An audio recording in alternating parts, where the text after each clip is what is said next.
Hey, what's good? It's your boy MC. Welcome to another episode of the Vocal Minority Report. As always, you could have downloaded any podcast in the world, but you're here with me. I appreciate that. I guess if I'm going to do this video thing, I probably shouldn't call it a podcast, but I guess it's a podcast. Anyway, it's definitely a podcast. And with it being a podcast, you can find it everywhere you get podcasts. You know the drill. But a new thing that I'm going to be doing is YouTube. I want to go live on YouTube, putting up these videos on YouTube, old episodes, and get that platform popping, as they say. So make sure you search for The Vocal Minority Report on YouTube.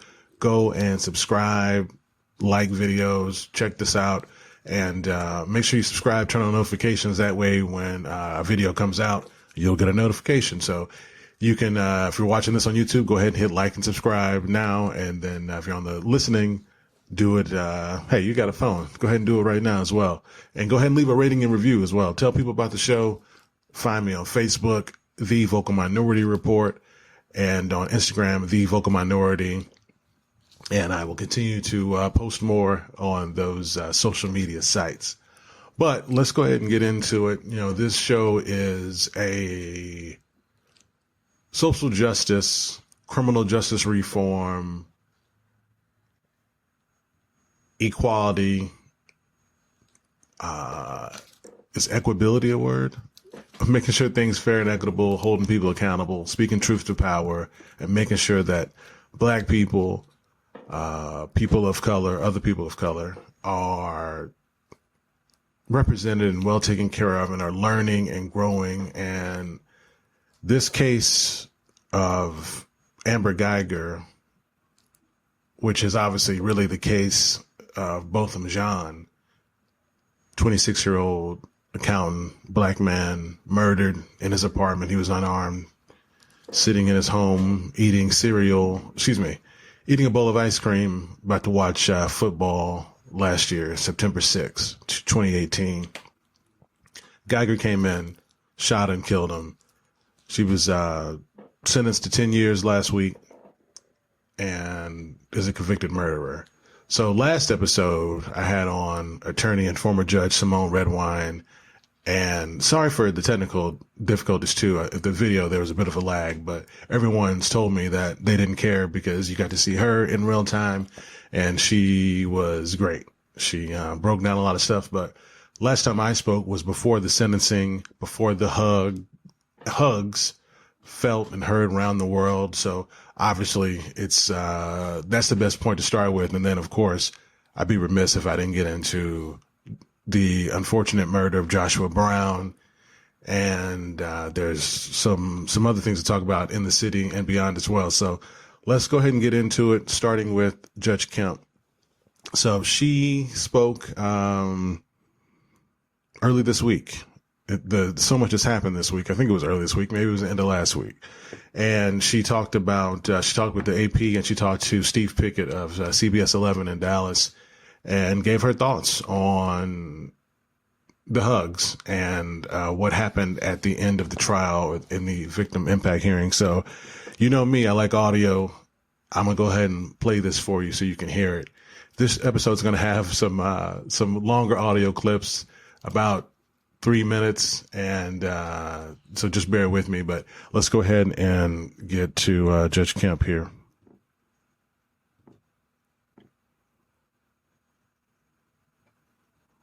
So I said to Ms. Guyger, please, Mr. Jean has forgiven you. Please forgive yourself. She presided over a trial watched by millions. But the case against Amber Guyger took on a life of its own when the brother of Botham Jean hugged Amber Guyger, and then State District Judge Tammy Kemp did the same, then gave Guyger a Bible. I had no role to represent the state during a victim impact moment. Today, Judge Kemp said the outreach to Guyger came after all court proceedings had ended, and she was not using religion in the courtroom. And then she said, but I don't even have a Bible. I don't own a Bible. I don't know where to begin. And I said to her, well, I'll get one for you. Do you understand that people view this as that's not your role and responsibility when you have that robe on for the betterment of the people of Dallas County? That's No, what you're not supposed to do? I do not. Miss Guyger asked me for a hug. And I'm embarrassed to say that she had to ask me twice. I never asked Miss Guyger to pray, and contrary to popular opinion, I did not pray with her. She will forever be the murderer of Botham Jean. How she carries that thus forward depends on how we receive her. And as a Christian, I believe I'm commanded to offer her love and compassion just as Botham Jean did. Judge Kemp told me that most of us in the media and frankly across the world viewed this trial from the back. She said she viewed it from the front, and she could see, in her words, watch Amber Guyger deteriorate emotionally in that case, and she wanted to do. Okay.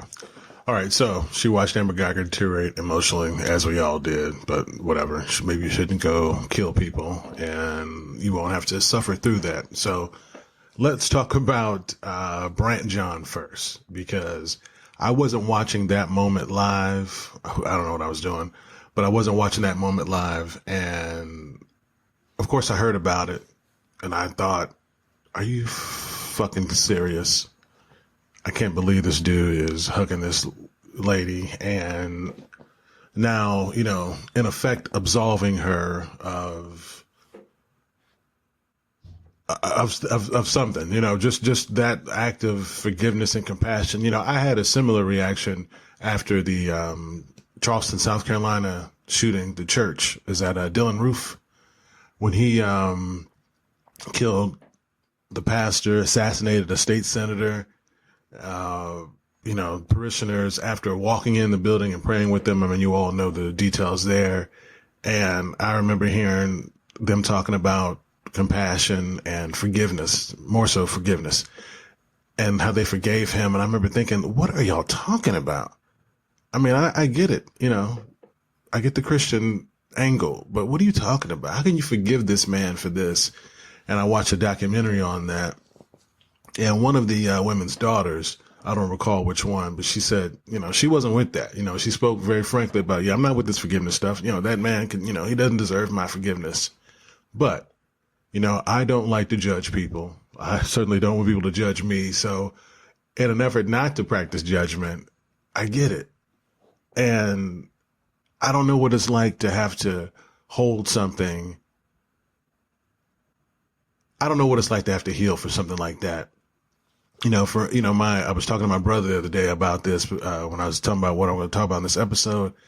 And our grandfather died about 6 months ago. Actually, yeah, might be 6 months ago today. I'm sorry. Anyway, he died 6 months ago, right? And my brother was saying that he's not over that yet. And I was, he was 91, but was a strong, wonderful man. Anyway, so with that being said, it impacts people different ways, grief and everything else. But, when you consider Botham Jean in that moment, I mean, first of all, he's only 18 years old, and he's St. Lucian. And I say that to say, he's young, so he doesn't have the life experience that, a lot of us have. And he also is probably not as jaded as a lot of us are. He doesn't have that American anger that we carry. And also, I would say, he's had, Botham Jean missed 2 birthdays, between the day he was murdered, September 6th, and his birthday, September 23rd of this year that was celebrated. He missed 2 birthdays. He was 26 when he was murdered. He'd be 28 now. So I say that to say, I don't know how old Botham Jean was at the time. Maybe he was only 16, maybe he was 17, but that's a really young man who's had a year to have to deal with this, sit through the trial. So that's my measured reaction after the fact, because when I watched the video, after knowing he hugged her and thinking, I can't believe this dude is hugging her, I may or may not have shed a tear, to be honest with you, because I was moved by that. I don't know that I was moved necessarily by his compassion or his forgiveness or things of that nature. I think I was more so moved by just the moment, his words to her, him saying that his his family. You know, he wasn't clearing it. He didn't clear it with his family. You know, and he, who knows how they would think and how they felt about it. We know now, you know, his mother spoke about it. But, you know, he basically was speaking for himself, and he had to all but beg the judge to be able to do it. And Judge Kemp, I don't know if she said it in the video clip that I displayed, but she said that, you know, her first thought was, you know, Sheriff Brown, who is the Dallas County Sheriff Brown's rule on, you know, a defendant and family interacting. And I'm pretty sure that's so no one kills someone or seriously hurts someone in the courtroom. So that was her first thought, how she would react to that. But then, you know, he had to, he almost begged her, you know, said, please another time. And then she let him get up there and go down there and hug her, which was a very interesting moment. You know, it seemed like Amber Guyger needed that hug as much as he did, you know, and I'm like, damn, you gonna let him go? You know, she clearly needed that and felt that. So as someone who believes in God and tries not to have a lot of judgment, it is what it is, because I don't know what he's going through. I don't know what anyone in that courtroom is going through. So the Judge Kemp's point to say, you know, we were on one side of the courtroom, if you will, and they're on the other. She's seeing Guyger's face and emotions and hearing everything. So I don't know. So that's my wishy-washy way to say that I too was outraged initially, but in hindsight, I don't think it's that big of a deal. And I'm glad that brother can get whatever he needs to be able to heal, because at the end of the day, she's got 10 years in prison. She's eligible for parole in 4 years, according to the TDCJ's website. So, you know, he's got a whole, you know, they're going to live without Botham for the rest of their lives. There's a saying that I like to tell people. I remind my siblings of it, and because I think it's pretty powerful. You know, they say that the longest relationship you'll have in your life is the one you'll have with your siblings. You know, you'll know them the longest. You'll know them longer than your parents, theoretically, and you'll know them longer than your spouse, because they're kind of with you from day one. And when you think about that, you know, you think about, like, I have an older brother, younger sister. We have a large gap in age, 8 years between my brother and I, 6 years between my sister and I. So, you know, I put myself kind of in Brant's shoes, and, you know, I don't know what it'd be like to live without my brother or my sister, but, you know, especially, you know, my older brother. And, you know, whatever that, you know, young brother needs to heal, because his action is not reflective of the society as a whole. And I know that's what a lot of Black people are and were worried about, because we don't want white people to have, or anybody, but we're speaking of factual here. We don't want white people to have carte blanche to shoot a nigga, to shoot a Black man, a Black woman, because they are threatened or fearful, or they made an egregious error or a dumb error in this instance. You know, you don't have carte blanche to just take someone's life, especially a Black person's life. So I get that. And if you do, it's kind of like insult to injury, because, hey, you know, you only got a 10-year sentence, and then my man is jumping off the stand to hug you. I get it. I feel that visceral anger, but then I'm also like, okay, all right. So now let's talk about Judge Kemp. Judge Kemp and her actions. Obviously, if you heard what I just said there, so they kind of fall in the same line to me. I don't think it was anything super egregious. To hear her explanation about it, that, you know, she was basically not acting as an agent of the state anymore in that capacity. You know, she has no obligation during a victim impact statement. I guess, obviously, it makes sense. That's the end of the trial. So it's over with. And, you know, Guyger, you know, clearly was I almost said aggressor, because, well, she is the aggressor in so many other ways. But she, you know, she wanted the hug. You know, she said she didn't have a Bible. You know, she's needy right now. It's unfortunate that she's the one who deserves the compassion that and mercy that she did not show Botham Jean. She's the reason that we're having this conversation today.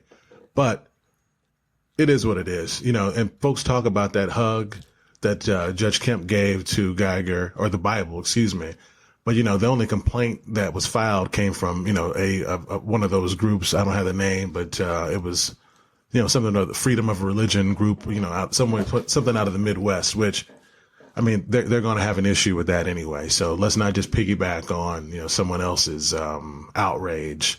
Let's, I respect folks' outrage, but let's measure it in the context of what it is, because I imagine that most people are truly upset about the sentence, because I know I am.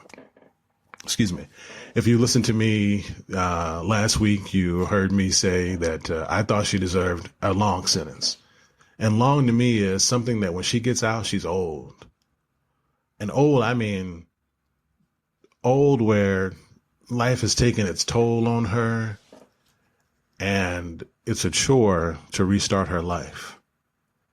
Because obviously there's a big difference between being 35 or 36 when you get out. Hell, I'm 37 now, and I feel like I have the rest of my life in front of me, good Lord willing. So, she's going to do some time. But when she gets out, I mean, with the backing of white people and the police and, sympathizers, and I believe there's a GoFundMe for her. And, obviously she has a family and family support.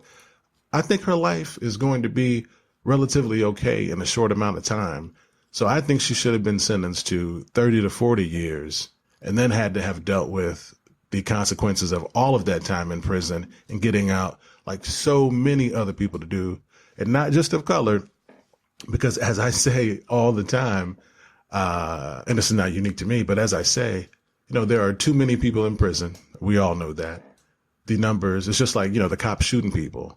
The cops shoot too many people. They arrest too many people. Prosecutors force too many people into taking pleas. And thus there's too many people in jail. So there's a lot of white guys in jail too, for unjust sentences and times.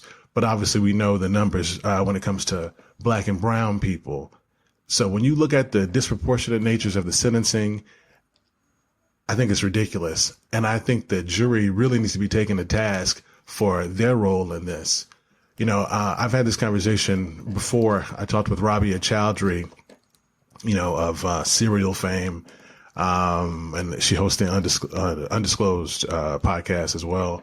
But I talked to Rabia, and we talked about, juries and their responsibility for all these wrongful convictions. It's easy to get on the judge and get on the prosecutors when they play dirty, and rightfully so, or when the defense is poor and the judge makes mistakes or allows bad stuff in. But what about these juries, though? What about the accountability for a juror who makes the wrong decision? Like that's a couple of jurors in this case said that they knew within the first however few minutes that she was going to be convicted of murder. You could tell that by the length of time that the of the verdict took. But then to only give her 10 years, that seems a little crazy to me. So, I want to be a champion for jury accountability and how we train and educate the public and jurors so that they make better decisions, because Texas is one of the only states that does allow jurors to sentence people. So imagine that, in a judge sentencing, you definitely can get unfair stuff.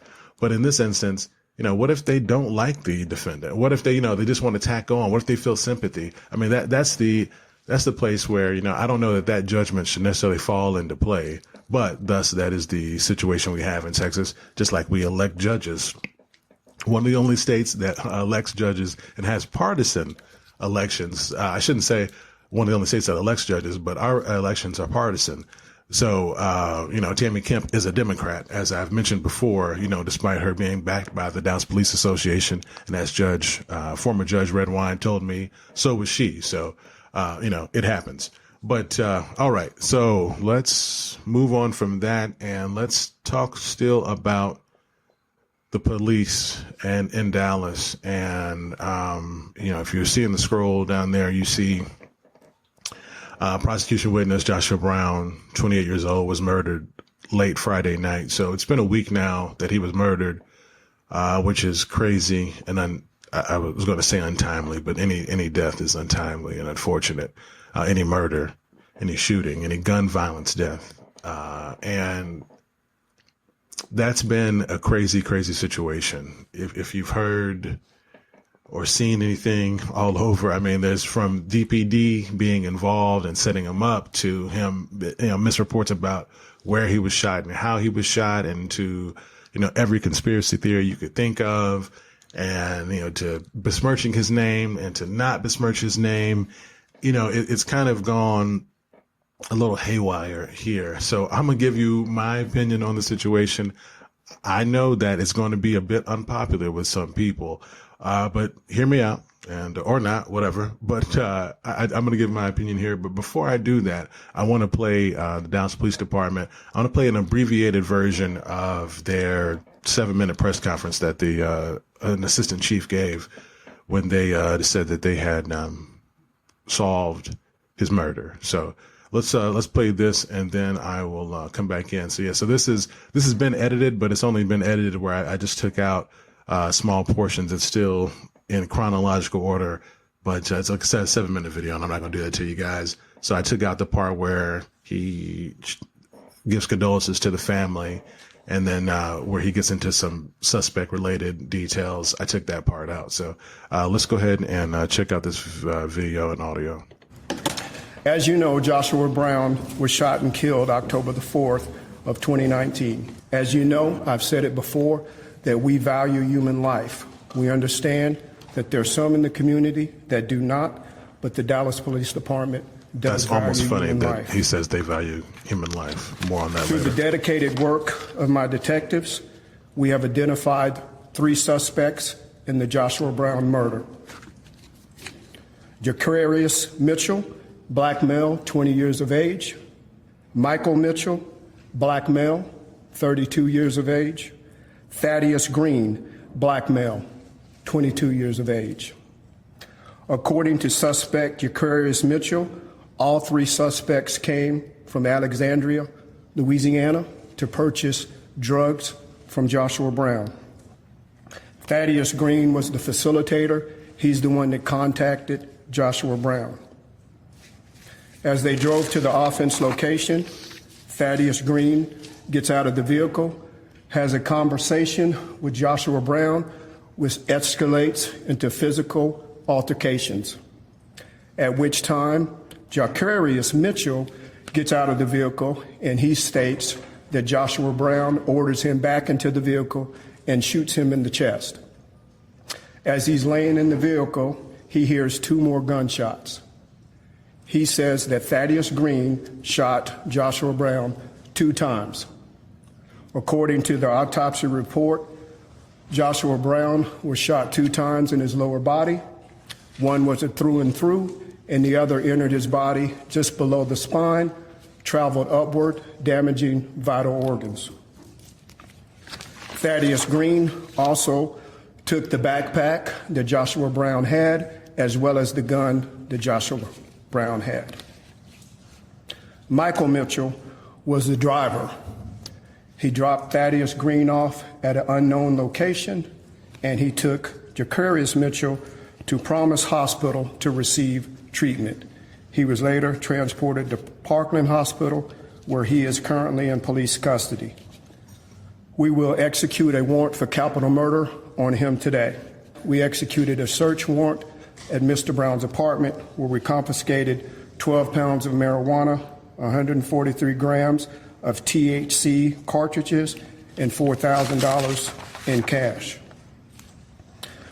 As you know, there's been speculation and rumors that have been shared by community leaders claiming that Mr. Brown's death was related to the Amber Guyger trial, and somehow the Dallas Police Department was responsible. I assure you that is simply not true. And I encourage those leaders to be mindful of their actions moving forward, because their words have jeopardized the integrity of the city of Dallas as well as the Dallas Police Department. Thank you very much.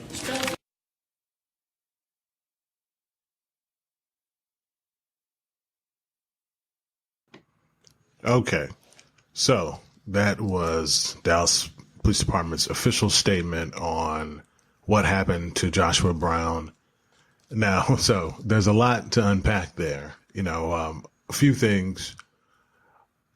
First things first, people were saying that, obviously it was conspiracy, DPD involved, key witness going to testify in a murder, going to testify in the civil trial and, things of that nature. So I am not as much of a conspiracy minded person as I used to be as I get older. Used to be back in the day. I mean, if I could see a video on it or read an article or somebody told me, I could, or watch a documentary, I could get it. I was into the conspiracy theories out there, 9/11, moon landing, whatever, right?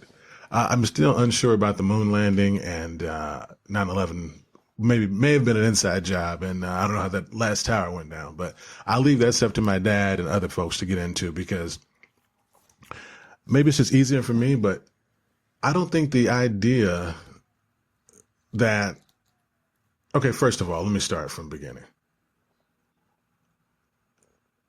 When I heard that Joshua Brown was murdered, I didn't immediately think that the police must have done something or been involved.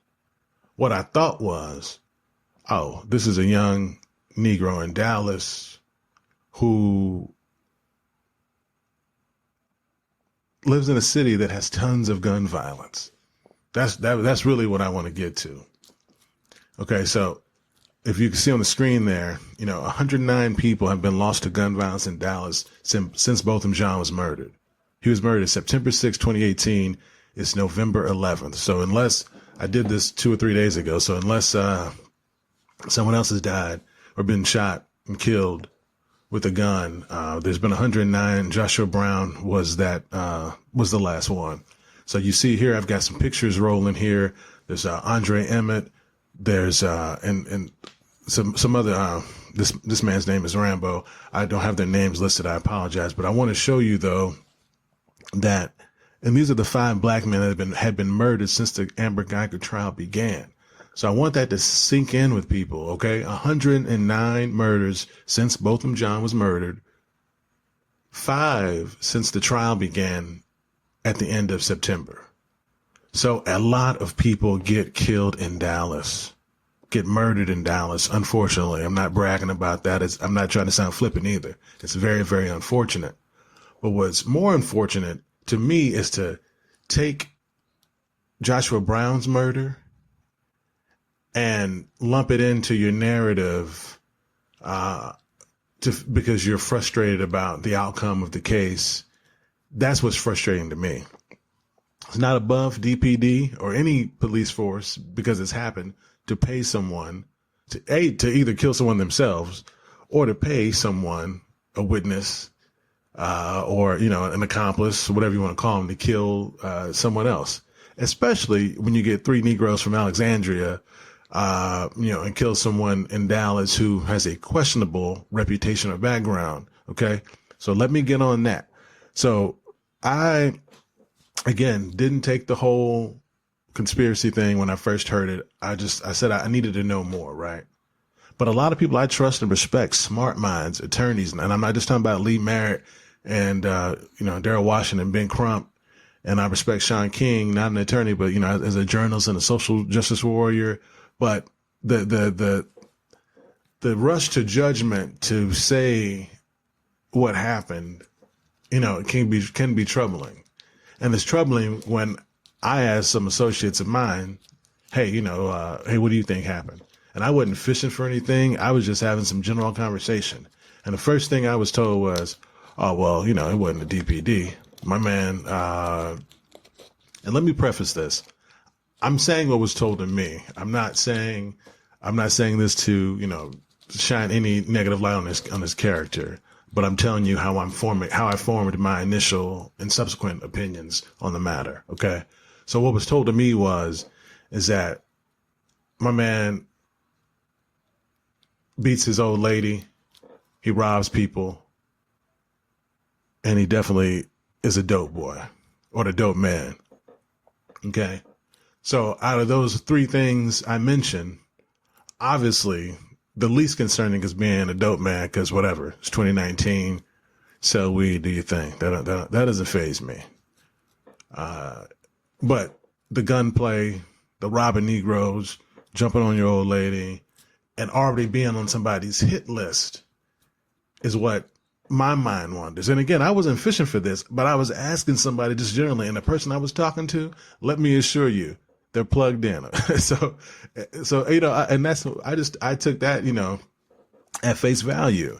And then you hear my man was shot in November outside of Dallas Gentlemen's, which is a club if you're in Dallas, and if you roll with me, but not if you're in Dallas, you've been there. And you know what happens late at night at these spots, and you know who kicks it there, and you know the dope boys be there, and you know the thugs and the robbers. And I mean that not in a pejorative manner. I mean that in a very literal manner, right? That's why I only go a happy hour, but that's another topic. I'll be out there by 8:00. But anyway, so I'm just thinking about lifestyle, right? I'm thinking about the city that we live in. I'm thinking about lifestyle, and that's it. So it's not a reach for me to think that he could have been murdered in his day-to-day life. I mean, it's an unfortunate, odd coincidence, but again, 5 black men murdered in like a 3-week time frame. Andre Emmett, famous basketball player from the area. Okay? I'm just saying, like, let's just think about things more critically here, right? I'm not saying that Dallas police does not have an interest or did not have a vested interest in silencing this witness. But if you watch the trial, tell me what testimony that Joshua Brown gave that was so critical to an appeal or to anything that you would need to silence him in that manner. Prior to him breaking down on the stand, if we want to be real technical with it, everyone was clowning him because of his shirt and his overall disposition and his response to the black ADA female that was asking him questions. I don't know her name, but she was a black female assistant district attorney, and she was the one that was doing the direct examination during his testimony. And I was like, what's wrong with my man? So all that being said, no matter what the police tell you they found in his home, that again, only goes to, did that need to be mentioned in the press conference? I guess it's good for context if you're telling me that it was a robbery gone bad, that, he had 12 pounds of marijuana and however much money. But, again, I heard based on his lifestyle that all that is reasonable. Now let's talk about reasonable. Is it reasonable that 2 or 3 black guys, from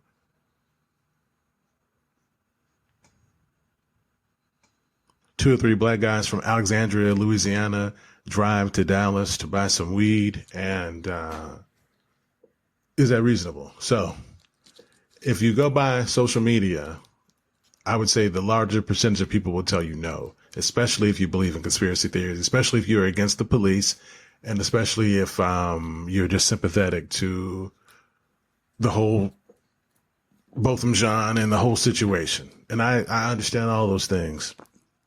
But I also would say, well, maybe none of those people have really bought any weed then. And I'm not talking about from personal experience, but I know people that would drive an hour within the Metroplex, okay, the metro area that we have in Dallas, would drive an hour just to buy a really small amount, a few grams. So it's not out of the realm of possibility to me that some cats who want to move weight, some young knuckleheads, would drive 4.5 hours to go pick up some weight. And then people would say, okay, well, who would do business with someone who just got off the stand 3 weeks ago? I mean, you think these dudes in Alexandria are that plugged in for the Amber Guyger murder trial? I mean, and if they are, what does that have to do with the price of tea in China or the price of dope in Dallas? If that's your man and your man moves it and he's got a good price, good quality, or you want to rob him or whatever your situation is, then I think 4.5 hours to hit a lick, again, is not unreasonable. So that's my opinion on it, okay? I mean, I would love to hear what you guys say on the matter. I know I've heard from a lot of people who, the people who are tagging me and sending me the articles and want to make it all into this huge conspiracy. And I'm not one for just taking the police at face value. I told you I'm usually on the defendant's side. But, and I'm not, and let me be clear, I don't necessarily believe everything that DPD is saying.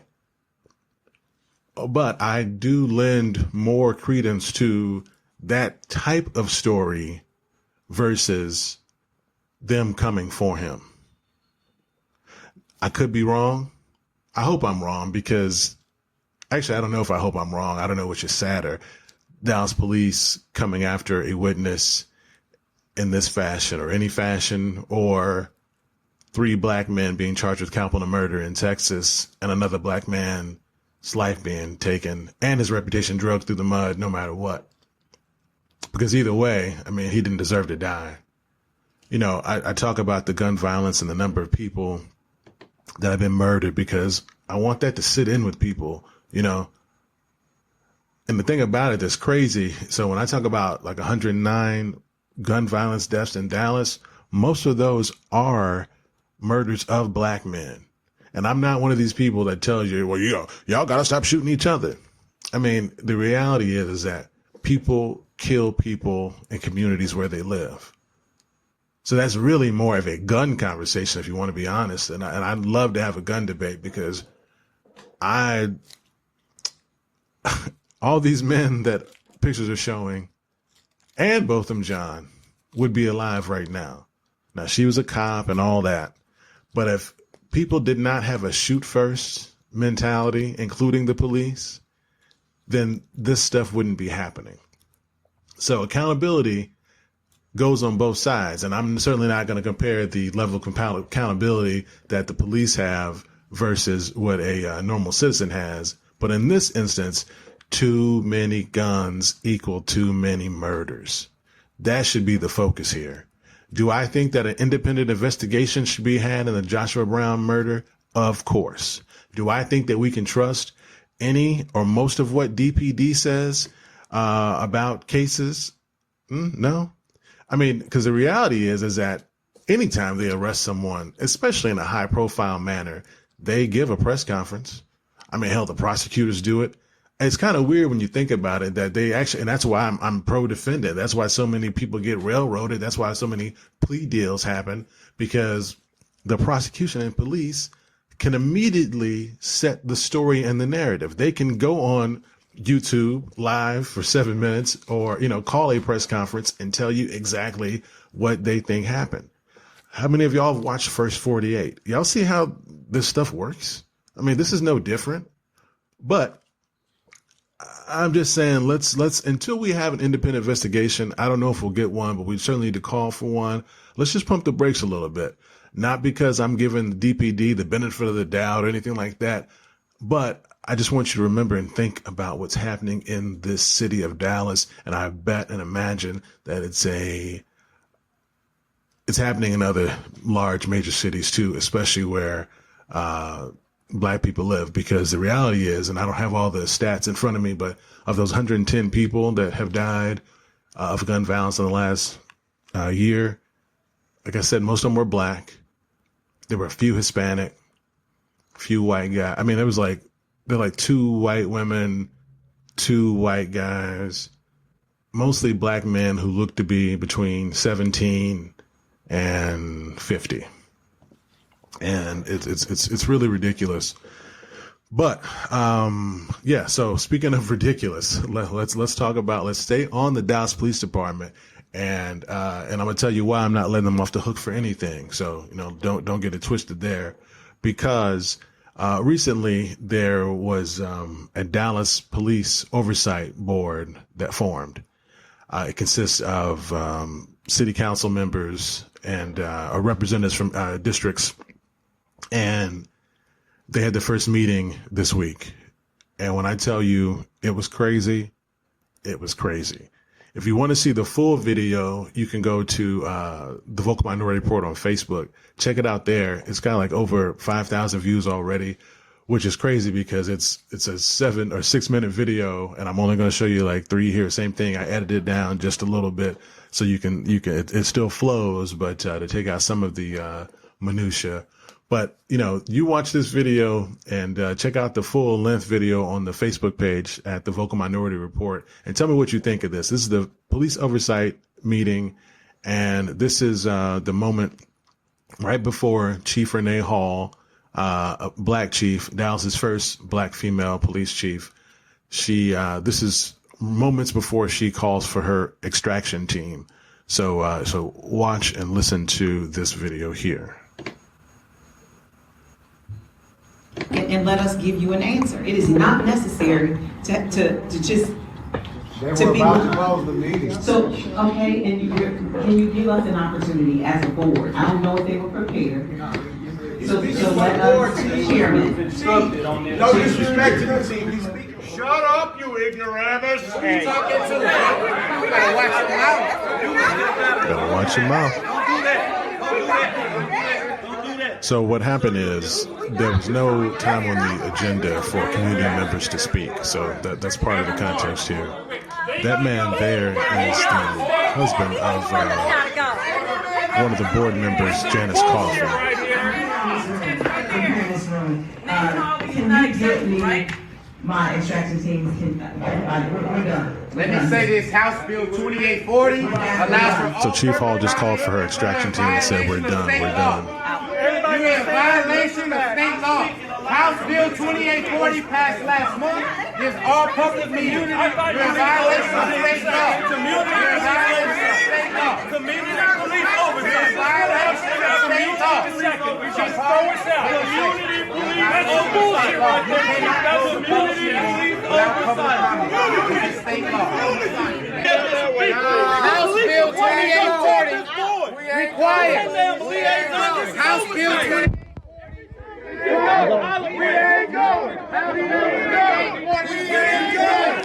It's amazing how fast we can get a chant going. We ain't going. We ain't going.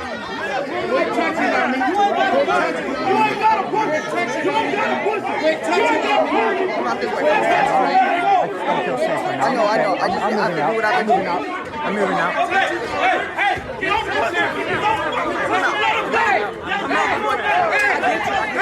Everybody right. I got you covered. I'll be okay.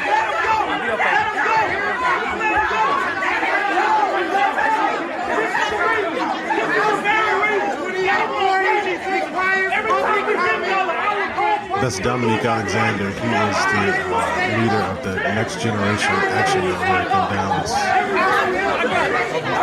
You go ahead and read that one. Now we got y'all on something. What is it? Listen. If you calm down, the reason I'm not going to let us in this room act like animals. I'm not. But you're violating our rights. See, that's very interesting what she says there. I'm not going to let us act like animals. See, that's that old school black woman talking like, hey, I'm not going to let you niggas embarrass me and yourselves. That's really what she's saying right there. Give her a chance to talk. Give her a chance to talk. We just got a bill. That's not no animal. That is not no animal.